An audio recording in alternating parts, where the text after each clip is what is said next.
17 de enero de 1945. El bosque de las Ardenas, Bélgica. La nieve caía en silencio, espesa e inmaculada, cubriendo por igual los cadáveres congelados y el acero destrozado.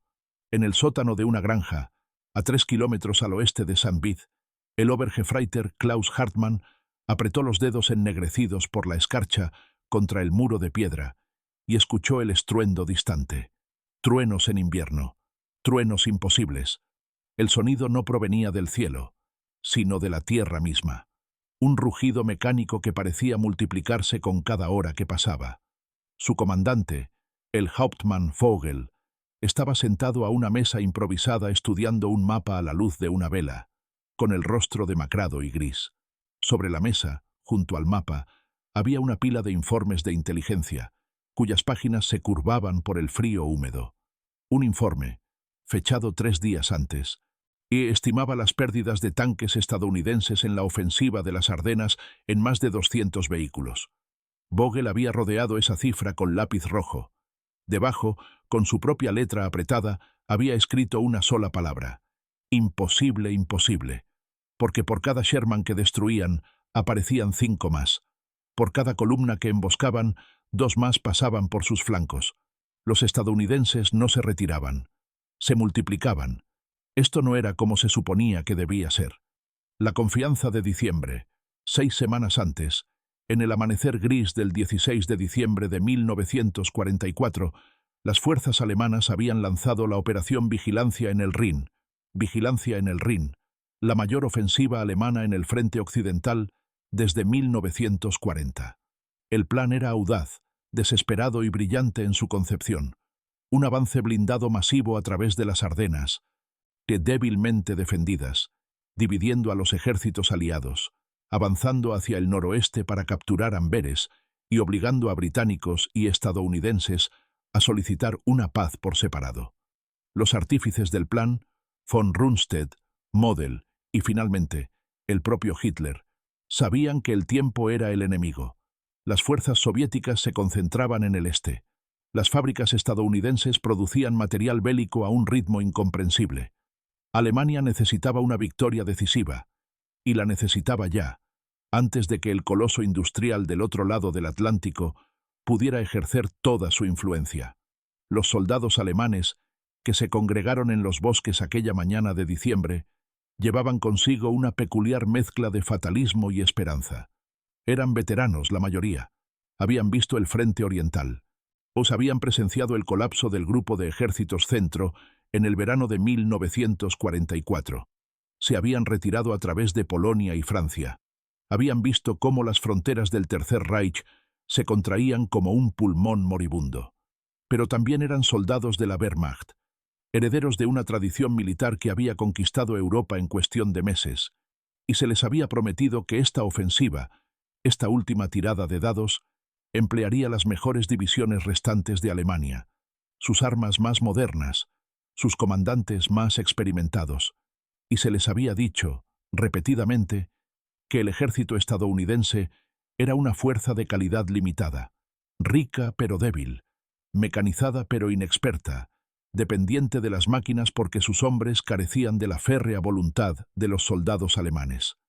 El tanque estadounidense, en particular, se había convertido en objeto de humor sardónico en la Wehrmacht. El M4 Sherman, nombrado en honor al general de la Guerra de Secesión estadounidense, era un tanque mediano de 33 toneladas, armado con un cañón de 75 milímetros, tripulado por 5 hombres y producido en cantidades asombrosas. Además, a finales de 1944, estaba completamente superado por los blindados alemanes.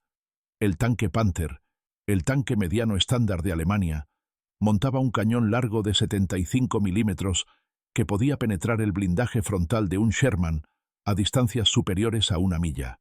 El Tiger I, con su cañón de 88 milímetros y su grueso blindaje frontal, era prácticamente invulnerable al armamento principal del Sherman a distancias de combate.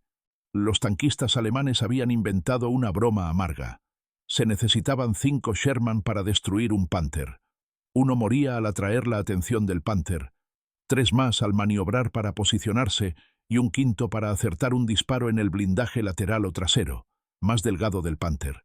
Las matemáticas del combate individual parecían favorecer a Alemania, lo que el alto mando alemán no logró comprender del todo, lo que sus oficiales de inteligencia registraron, pero que sus generales no pudieron creer del todo, fue que los estadounidenses podían darse el lujo de intercambiar 5 Sherman por un Panther, porque por cada Panther que salía de las líneas de producción de MAN y Daimler-Benz, las fábricas estadounidenses producían más de 20 Sherman.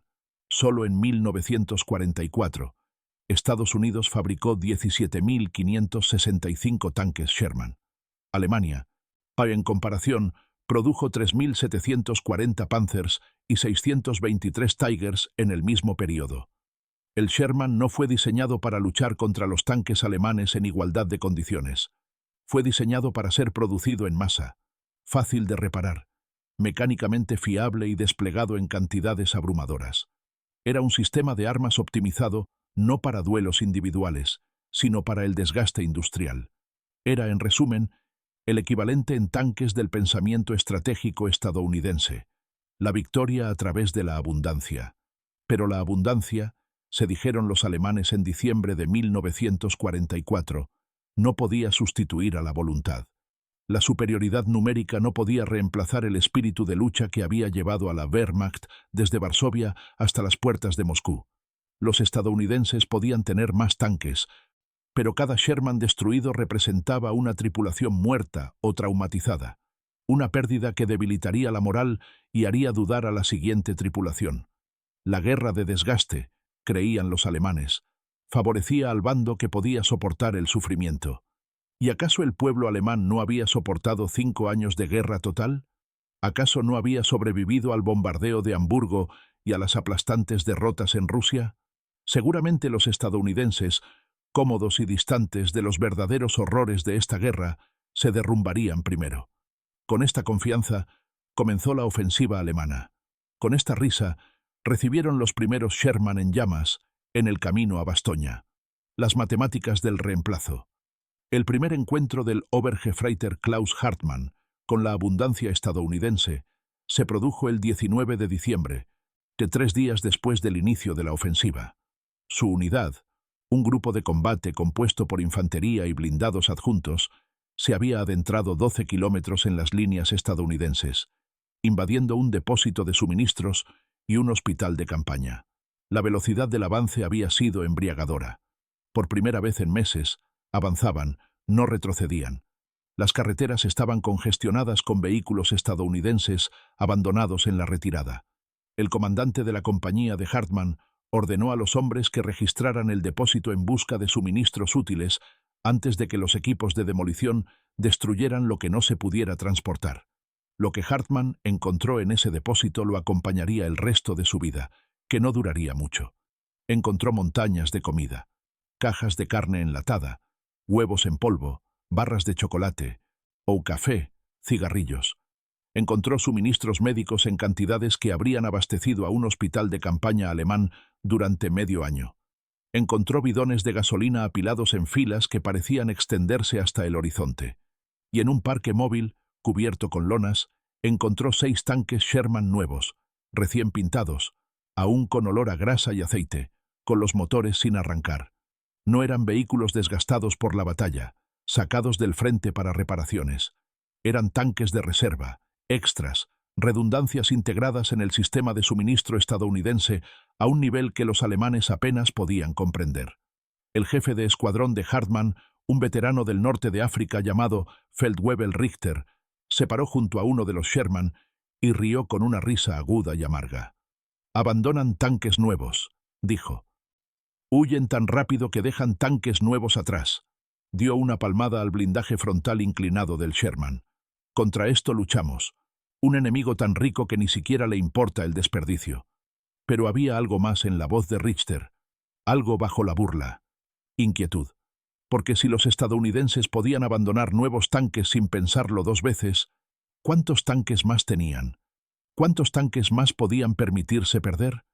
La ofensiva alemana continuó avanzando durante una semana más, logrando sorpresas tácticas, cercando a los estadounidenses en Bastogne y creando una barrera en las líneas aliadas que dio nombre a la batalla. Pero el tiempo mejoró el 23 de diciembre y la aviación aliada llenó los cielos. Los estadounidenses enviaron refuerzos al frente rápidamente. Divisiones enteras se trasladaron en camión en cuestión de días. Hubo una hazaña logística que los oficiales del Estado Mayor alemán reconocieron como imposible para los estándares de su propio ejército y, sin embargo, presenciaron sucesos. Y los Sherman seguían llegando. El batallón del Hauptmann Vogel destruyó 11 Sherman el 22 de diciembre en un combate cerca de Manhai. Utilizaron el terreno, tácticas de emboscada y la superior artillería de los tanques Panther que les quedaban. 3 de los Sherman ardieron con sus tripulaciones aún dentro. El resto se retiró ordenadamente. Los alemanes celebraron, ahorraron su limitada munición y se prepararon para la reagrupación de los estadounidenses en los días siguientes. Los estadounidenses atacaron de nuevo a la mañana siguiente, esta vez con 18 Sherman. Vogel destruyó 6 más el 24 de diciembre. Sus propias pérdidas iban en aumento. 2 Panthers inmovilizados por fallos mecánicos, 1 inutilizado por cazacarros estadounidenses. La munición escaseaba peligrosamente. El combustible era aún peor. Todo el plan de la ofensiva se había basado en capturar los depósitos de combustible estadounidenses para mantener a los Panzer en movimiento. Pero los estadounidenses habían evacuado o destruido sus reservas más rápido de lo previsto. Los tanques alemanes empezaban a agotarse. El día de Navidad de 1945, los estadounidenses volvieron a la carga. 23 Sherman esta vez, apoyados por infantería y artillería. El batallón de Vogel se había reducido a 3 Panthers operativos y un puñado de cañones antitanque remolcados. Combatieron desde posiciones preparadas, inutilizaron 9 Sherman y se vieron obligados a retirarse cuando la infantería estadounidense comenzó a flanquear sus posiciones. Fue entonces cuando Klaus Hartmann empezó a comprender. Fue entonces cuando la risa se apagó en las gargantas de los soldados alemanes que se habían burlado de las debilidades del Sherman. Porque los estadounidenses no intentaban igualar a los tanques alemanes en combate cuerpo a cuerpo. Simplemente los estaban ahogando en acero. Por cada Panther que sobrevivía a un combate, con su tripulación exhausta, su munición agotada, su motor sobrecalentado por el uso constante, había más Sherman al otro lado de la cresta, tripulaciones de refresco, municiones llenas y tanques de combustible rebosantes. Los estadounidenses podían permitirse aprender mediante ensayo y error. Podían permitirse perder. Las matemáticas eran brutales y simples. Alemania lo había apostado todo en esta ofensiva, y Estados Unidos respondía con el poder productivo de todo un continente intacto por la guerra. El peso de la industria. El tanque Sherman era, en muchos aspectos, una máquina común y corriente. Su blindaje era adecuado pero no excepcional, un grosor máximo de 76 milímetros en los modelos posteriores, en comparación con la placa de glacis de 120 milímetros del Panther. Su cañón, inicialmente el M3 de 75 milímetros, posteriormente mejorado al M1 de 76 milímetros, no podía penetrar con fiabilidad el blindaje alemán pesado a distancias de combate típicas. Su motor de gasolina representaba un peligro de incendio al ser penetrado. Era más alto de lo ideal, lo que presentaba un perfil de objetivo más amplio. Las tripulaciones alemanas lo llamaban Tommy Cooker o Ronson, por el encendedor que anunciaba «se enciende siempre». El Sherman, bromeaban, también se encendía siempre. Pero el Sherman poseía cualidades que no aparecían en las especificaciones técnicas. Era mecánicamente fiable, con una distancia media entre fallos muy superior a la de los tanques alemanes. Sus orugas más anchas distribuían el peso con mayor eficacia, lo que le proporcionaba mayor movilidad en barro y nieve. Su sistema de estabilización del cañón, único entre los tanques de la Segunda Guerra Mundial, le permitía disparar con precisión en movimiento, una ventaja crucial en el fluido combate del frente occidental. Y lo más importante, fue diseñado desde el principio para la producción en masa. Su casco soldado utilizaba placas planas y de curvatura simple que podían ser fabricadas por fábricas que nunca antes habían construido tanques. Su motor era un fiable motor radial de avión, o en variantes posteriores, un conjunto de motores de camión de múltiples bancos, componentes listos para usar que no requerían instalaciones de producción especializadas.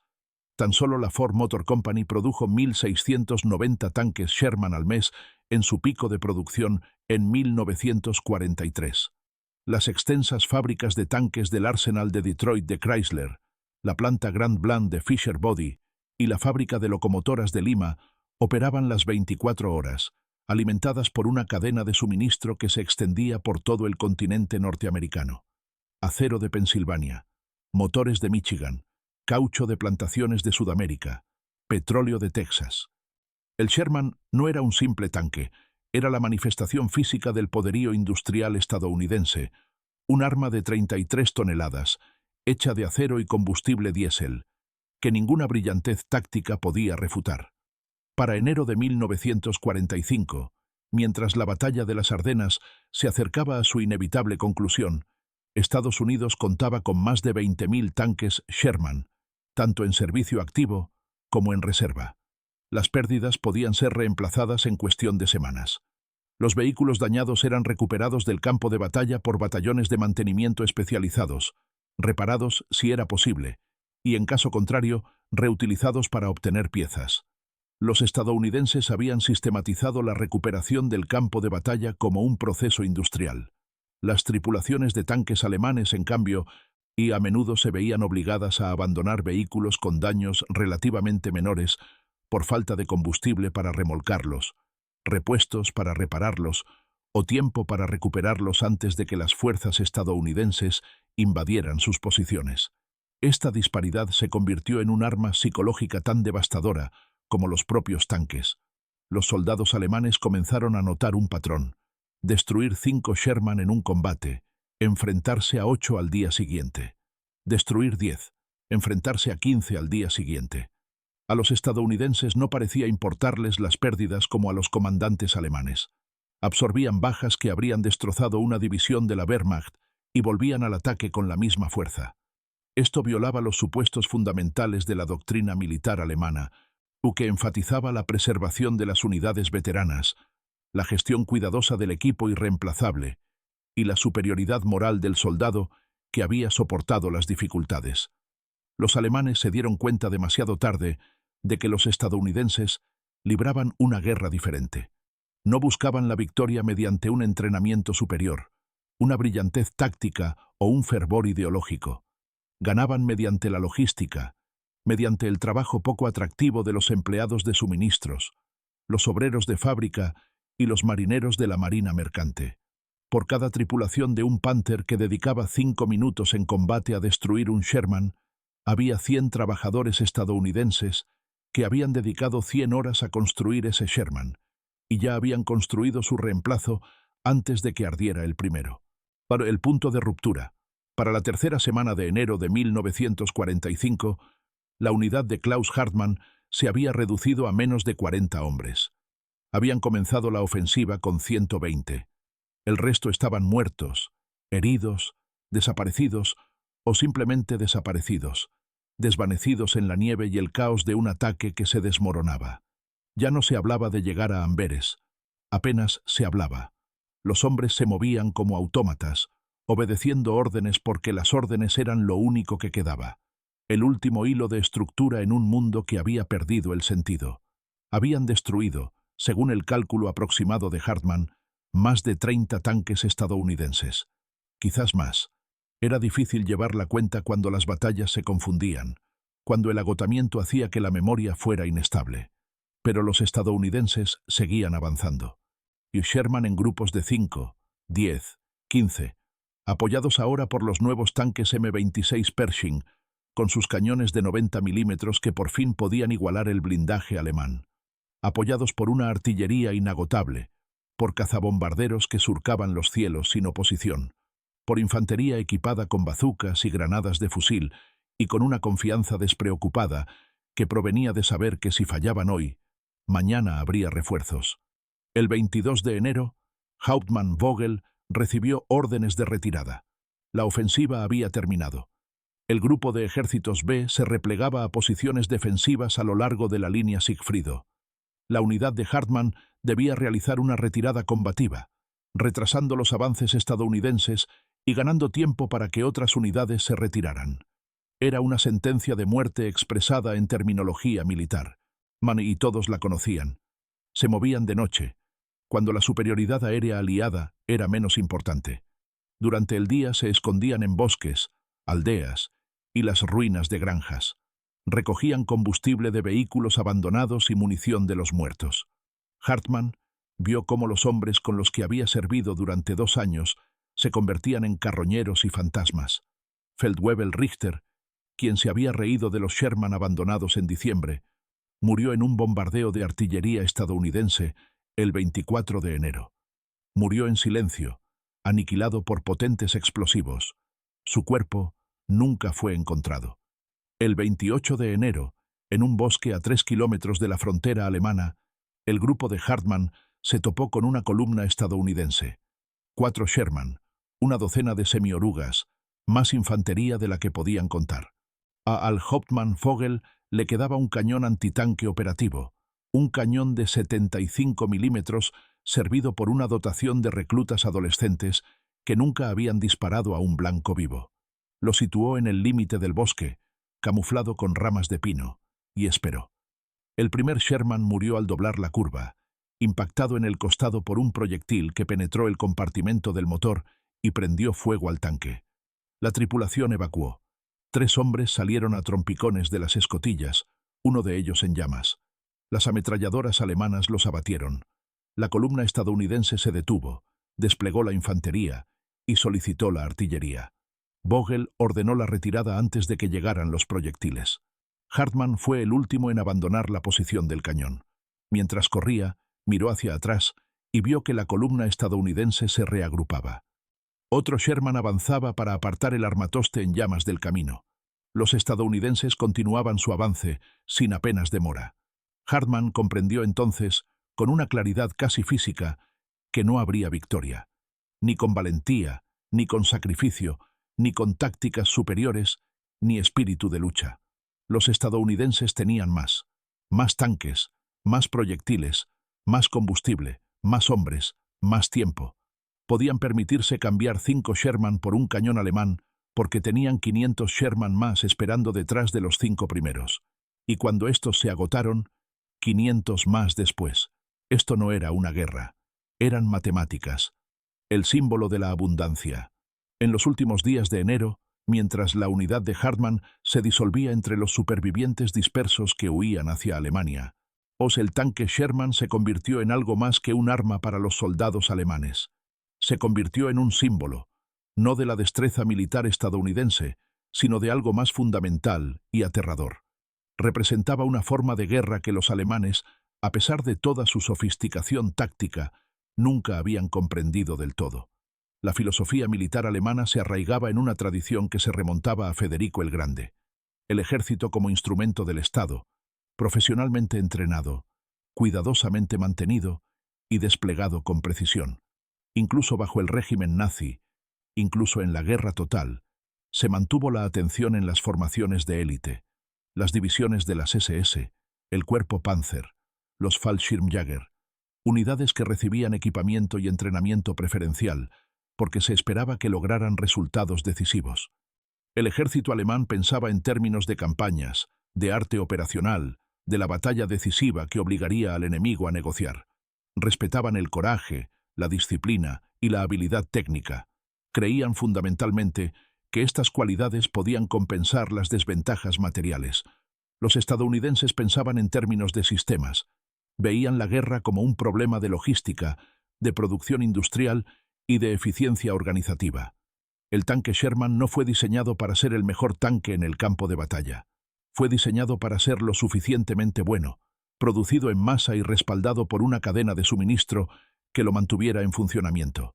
El ejército estadounidense no valoraba especialmente el heroísmo individual ni la elegancia táctica. Valoraban el proceso, la redundancia y una fuerza abrumadora. Preferían 10 tanques adecuados que 2 excelentes. Preferían 100 tripulaciones adecuadamente entrenadas que 20 ases de élite de los Panzer, porque, al final, lo que importaba eran los números. Los números eran lo que no se podía engañar, superar en maniobras, ni derrotar con una voluntad superior. Para los soldados alemanes, criados con historias de caballeros teutónicos y el genio militar prusiano, esta fue una amarga revelación. Los estadounidenses no los estaban derrotando con una superioridad militar. Los estaban derrotando como una fábrica derrota a un artesano, por volumen, por eficiencia, por la fría lógica de la producción en masa. Cada Sherman que salía de la línea de montaje en Detroit era un rechazo a la idea de que la calidad podía triunfar sobre la cantidad. Cada tanque de reemplazo que llegaba al frente era la prueba de que el resultado de esta guerra no se había determinado en el campo de batalla, sino en las fundiciones de Pensilvania y los yacimientos petrolíferos de Texas. Hartmann, sentado en el sótano de aquella granja a mediados de enero, pensando en los 5 Sherman que aparecieron por cada uno destruido, comprendió lo que sus comandantes quizá habían comprendido desde el principio, pero no podían admitir. Alemania había perdido esta guerra en 1941, al no lograr derrotar a la Unión Soviética antes de que la industria estadounidense pudiera movilizarse por completo. Desde entonces, todo había sido un colapso a cámara lenta, un intento inútil de contener una avalancha con las manos desnudas. El tanque Sherman, de diseño anodino, rendimiento mediocre, un ridiculizado por los tanquistas alemanes, era el arma que hacía imposible ignorar esa verdad, porque por cada Sherman que derribaban, llegaban 5 más, y 5 más después, y 5 más después, para siempre, hasta que Alemania no tuviera nada con qué luchar ni a dónde retirarse. El costo humano. Las estadísticas, con su fría precisión, cuentan parte de la historia. Entre el 16 de diciembre de 1944 y el 28 de enero de 1945, la Wehrmacht destinó aproximadamente 410.000 hombres a la ofensiva de las Ardenas. De ellos, aproximadamente 100.000 resultaron bajas, muertos, heridos, capturados o desaparecidos. Los estadounidenses sufrieron pérdidas similares en términos absolutos, pero los reemplazaron en cuestión de semanas, recurriendo a una reserva de efectivos que parecía inagotable. Las pérdidas alemanas fueron irreemplazables.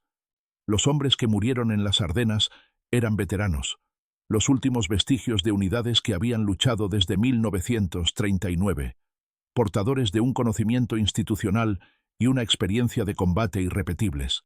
Pero las cifras no captan la dimensión psicológica del desgaste, no transmiten lo que significó para un soldado alemán ver al mismo batallón de tanques estadounidense que había destrozado 3 días antes recuperar toda su fuerza, con sus vehículos destruidos reemplazados y sus tripulaciones heridas sustituidas por hombres de refresco.